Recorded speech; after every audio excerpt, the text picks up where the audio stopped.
This is the new Hyundai Santa Fe, and it's a little bit like Viagra. Now let me explain. You see, Hyundai did a study and they found out that the brand name of Santa Fe was more recognisable amongst the general public than their own brand name Hyundai, which is the same as for Viagra, because yeah, we all have heard of that, but no one has an idea of who makes it, because obviously, yeah, none of us have ever used it. No, I'm just, yeah, it's one of my props for later. Anyway, so this car, it's the kind of thing you're going to be considering if you're looking at something like a Kia Sorento or maybe a Skoda Kodiaq, because it's a 7-seater practical family SUV. It starts from £33,500, but you can save an average of around £6,000 off one through CarWow. Now, if you click on the pop-out banner just up there in the top right-hand corner of the screen, or follow the link below the video, you can go to CarWow to make sure you're paying a fair price for your new car. Let's start this review by talking about this car's design. I think it's a real premium looking product. It's got plenty of presence, this SUV, and the thing I really like about it is that regardless of which model you go for, you don't feel shortchanged in terms of the visuals. So they all have shiny bits of trim, roof bars. The only difference is as you move up the range is wheel size. They still have the same aggressive front end. I'll just show you the entry-level car now. See, it doesn't look that much different, does it? I like that, that's good. How about the inside? Is it posh enough though? Do you know what? Yeah, it is. It feels expensive in here. Like the design of it, the way it swoops with the 2-level dash, the bits of trim about the place, this glossy effect in. Look, you got stitching on the dash as well, and it's leatherette. Feels all good. But then you look a bit closer and you realise that it isn't quite up to the standards of premium cars such as Land Rover, BMW or Audi. So it's scratchy plastics here, a bit scratchy. I can't fault how solid it feels. Look, that's solid. You know, it feels tough and robust and like nothing will break. It's quite nice. I'm quite happy with this. The layout of it as well is very, very simple to use. So all the buttons are nice and big. They're exactly where you expect them to be as well. Climate controls are there. You've got your driving functions there. You've got your safety stuff there. Your window switches there. You can compare it to something like a Toyota RAV4 where they just like get the buttons and just throw them randomly around the cabin. This is much simpler. And speaking of which, let's talk about this car's equipment list. The entry-level SE gets dual zone climate control, parking sensors at the back and the front, and adaptive cruise control plus auto emergency braking. Move up to the premium model and you get an 8-inch rather than a 7-inch touchscreen, and it also has built-in satellite navigation rather than just the usual Apple CarPlay and Android Auto. Plus, that car also gets a digital driver's display. It also has keyless entry with automated boot opening. You just have to get close to the boot and it opens. No foot waving like in other cars. You also get full leather interior, electric operation of the front seats, and all seats, including the rears, are heated, and so too is the steering wheel, and the premium is the pick of the range. However, if you've got money burning a hole in your pocket, you could upgrade to the Premium SE, and that adds a surround view camera in addition to the normal standard fit reversing camera. And it also has lots of different views as well, which is kind of cool. A huge glass roof that opens, though I'm not going to show you that now because I'll fall off, and cooled front seats, which is perfect if, like me, you've got a hot ass. Right, let's talk about this car's infotainment system. So the positioning of it is good because it's more in your line of sight when you're driving, but it does look a little bit stuck on. In terms of the system itself, well, the screen is really sharp and responsive and the graphics nice. The menus are a bit monochrome though, and it could do with a bit more colour. There are separate buttons for the map and navigation, which are really helpful, but the on-screen home button is small. Still, you don't really need it. The sat-nav is easy to program and the on-screen keyboard super responsive. You can pan, but you can't pinch to zoom on the map, which is annoying. You can add a waypoint really easy, and the route options let you avoid things like motorways, ferries and tolls. It automatically gives you the option to reroute if there's traffic anyway, and I do like the fact that you've got a physical volume button as well. And of course, you can use the system with Apple CarPlay and Android Auto if you'd rather use Google Maps. Now, the digital driver's display, it's not the biggest system, but it does give you some functionality to look through various functions and features. However, you can't change the look of the display for multiple views like you can in something like a Seat Tarraco. What I can't fault though is the comfort in this car. So the seats are lovely, you get adjustable lumbar support for your lower back on every single model, and there's plenty of adjustment in the seat and the steering wheel, so you're going to be able to get comfy with your big or small. There's loads of cubby spaces in here as well. So the door bins are a weird shape, but they can still hold a 1.5 litre bottle if you don't want it kind of sticking out a bit weirdly. There's some more storage under here, decent size. You've got an all right size glove box, nothing special. Then there's this ledge here, which is perfect for keeping your screwdrivers and tools there. And you might need those to help your friends in their Land Rovers, Audis and BMWs if they break down. Obviously you won't need them in your Hyundai because it's going to be far more reliable, isn't it? Just saying. Anyway, there's some cup holders here and they're a decent size. The problem is that if you have one of these smaller cups, you might end up knocking the top off that. That's not so good. And you do have some storage down here for your mobile phone, which is close to your connectivity with your USB, your aux in, another USB there and a 12-volt socket. Now let's check out what it's like in the back seats. Being an SUV, you've got huge rear doors. It's great. And the seat height is perfect for just flopping onto. Knee room, as you can see, is really good. Headroom's good as well, and I can make them both better because look, I've got sliding rear seats. I've got even more knee room. That really lets me stretch out. I can increase my headroom by reclining this seat. I mean, look how far this reclines. This is great for long journeys, this thing. Let me just put it back actually.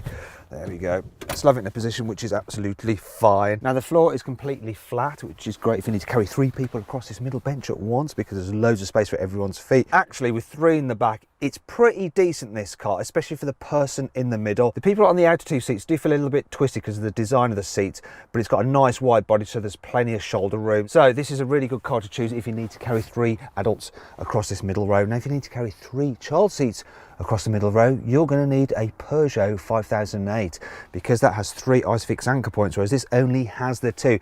So if you want to see my full in-depth video review of the Peugeot, just click up there on the pop-out button in the top right-hand corner of the screen or on the link below the video. Now, if you need to fit a child seat in the back of this car, it is really easy. There's lots of space to manoeuvre.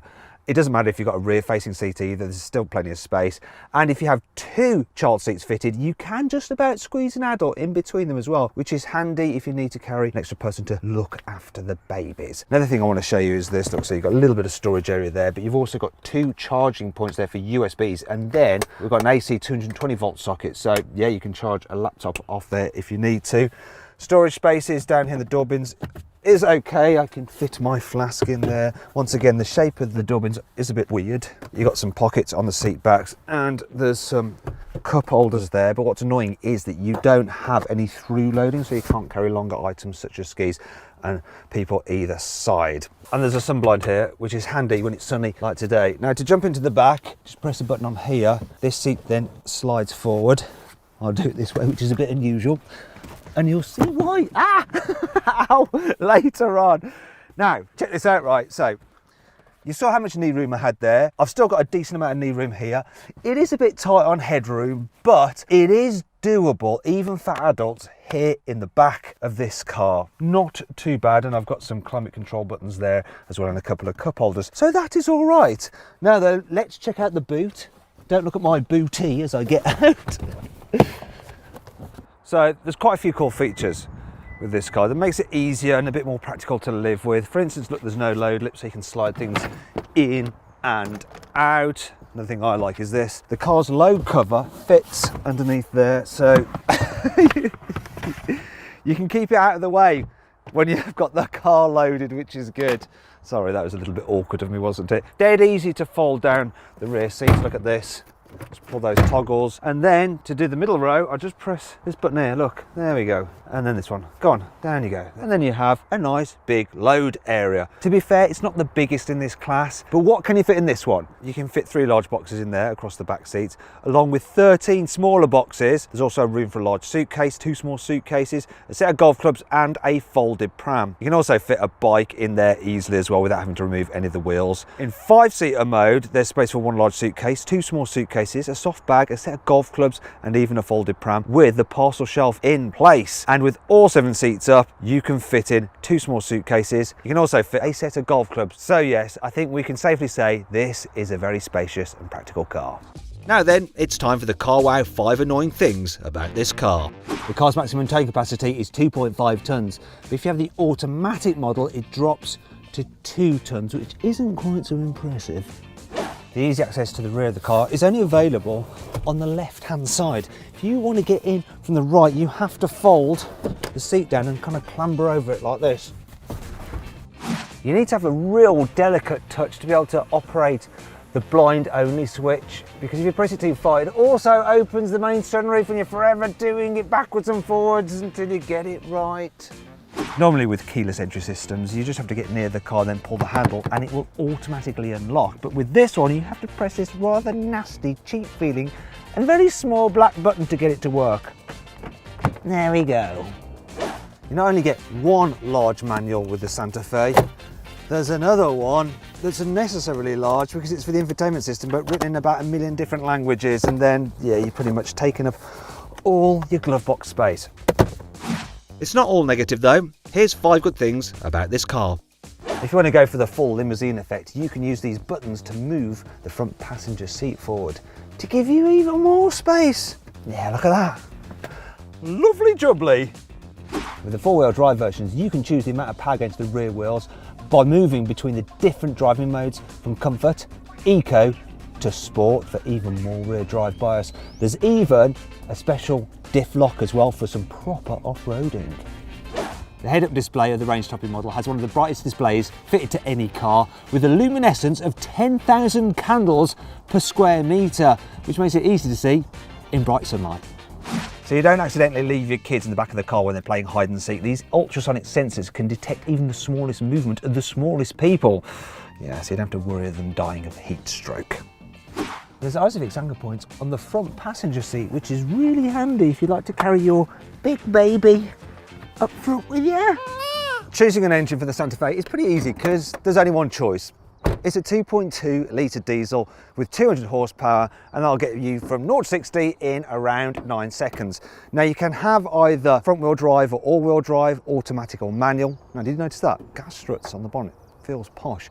Should do too, because this car is very expensive. I've got the Premium SE with the 4-wheel drive and the automatic gearbox, and I put the details into the CarWow configurator because the actual manufacturer's price on that car is £43,000, and I've got an offer back for just under £39,000, so that's a saving of almost 4.5 grand. Now if you want to try out the CarWow configurator for yourself and see what offers you can get back from our trusted dealers, click on the pop-out banner in the top right hand corner of the screen or follow the link below the video. This car's pretty good for motorway driving, you know. It's nice and quiet, it's smooth, it's comfortable. Also, I think this engine's got decent poke. I'm going to accelerate from 50 to 70. Put your foot down. The automatic gearbox can take a little bit of a second to respond, but then this 2.2 litre diesel gives good power, and it's not that noisy either when you rev it. As for the economy, I'm getting 38 miles per gallon, which isn't too bad really. I'll take that. When you encounter a twisty road, the Santa Fe neither amazes nor disappoints. It drives exactly as you'd imagine a big 7-seater SUV too. It goes around corners without falling over, but it doesn't go around them like a sports car. That's all you really need to know. It's exactly what you expect. It's fine. This Santa Fe is fairly easy to drive around town, so you sit up high so you get a good view out. There's not too many blind spots. The turning circle's all right for this kind of car, so if you need to, you can make a U-turn. And the suspension, it's adequate over bumps. It does feel a little bit more jarring over like sharp potholes and stuff like that than something like a Volkswagen Tiguan. And if you click on the pop-out banner up there, in the top right-hand corner of the screen, you can watch my full in-depth video review of that car.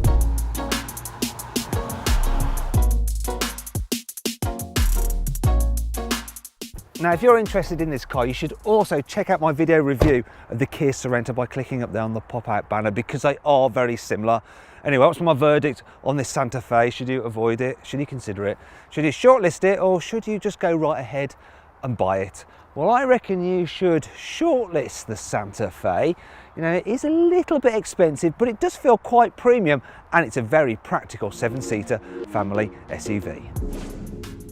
Do you agree with my verdict? Let me know in the comments section. Also, please subscribe to this channel for more videos, and if you click on the deals box to the right, you can see how much you can save on a new car at CarWow.